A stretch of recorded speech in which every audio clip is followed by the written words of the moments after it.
The dramatic climax of a year in which Indonesia repudiated the communists and the one-man rule of Sukarno began the night of October 1st, 1966, a year to the day the communists tried to seize the country. Assembled was a special military tribunal. On trial was Dr. Subandrio, next to Sukarno the most powerful man in Indonesia. He was Deputy Prime Minister, Foreign Minister, head of the State Secret Police, boss of the anti-American state news agency. He was also President Sukarno's closest friend and confidant. His trial was particularly significant because it helped establish that Sukarno himself clearly had a role in the communist coup. It was Sukarno who protected Subandrio in the palace after the coup attempt. When students ransacked Subandrio's foreign office and discovered correspondence between him and Red China's foreign minister Qin Yi planning the coup, they stormed the palace, threatening to behead Subandrio. Only then was he imprisoned. The charges against him include treason and conspiracy. The evidence showed Subandrio helped the 3 million-strong Communist Party, its initials PKI, to plot and carry out the coup, including the mass murder of Indonesian military high command. It was charged that he welded the Indonesia-Peking axis, stole government funds, invented stories to discredit the United States, and conspired with Red China to smuggle guns to Indonesia's communists. Haji Dr. Subandrio pleaded innocent to all the charges.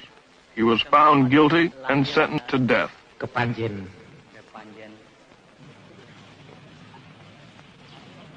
Hundreds more involved in the PKI coup are in prisons.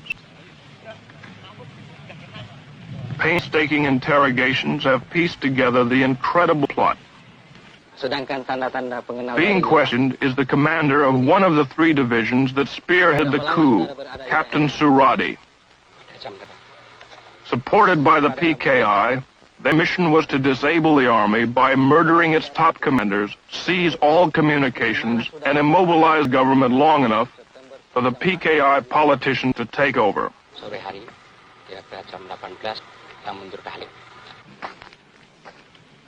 The cells on death row are filled with the plotters, only because General Suharto and Nasution escaped their murderers and rallied loyal army units were the coup crushed. Colonel Latif here tried to kill General Nasution, was wounded in the process, and now awaits trial.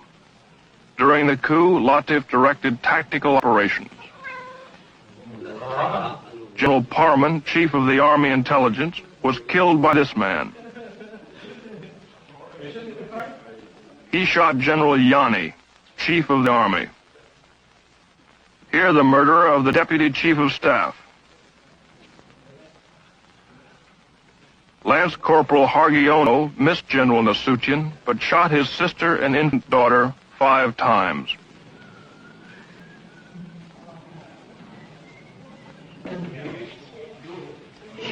Terror and bestiality was a calculated part of the PKI plan. They even had special mutilation squads made up of girls. The night of the coup, Enda here tortured Nasution's aide to death with a razor. They call it death of 1,000 cuts. Sex orgies went on before the torture ceremonies got underway. The girls claimed they were promised $10 for the evening's work, but were never paid. The girls were instructed by a communist women's organization called Garwani. For 6 months before the coup, they were meticulously trained in the fine art of torture. They were even given 4 innocent human victims to practice on. The way it was planned, according to their confessions, was the night of the coup, the captured army generals would be brought to a farm near Jakarta called Lubang Buaya, or the Alligator Hole. Here they were to be ritualistically tortured to death. As it worked out, 3 of the generals were dead on arrival. The remaining victims, to the delight of the huge communist throng, were slowly killed. Eventually, the mutilated bodies were dumped down a well. The spectacular atrocities were calculated to so terrorize Indonesia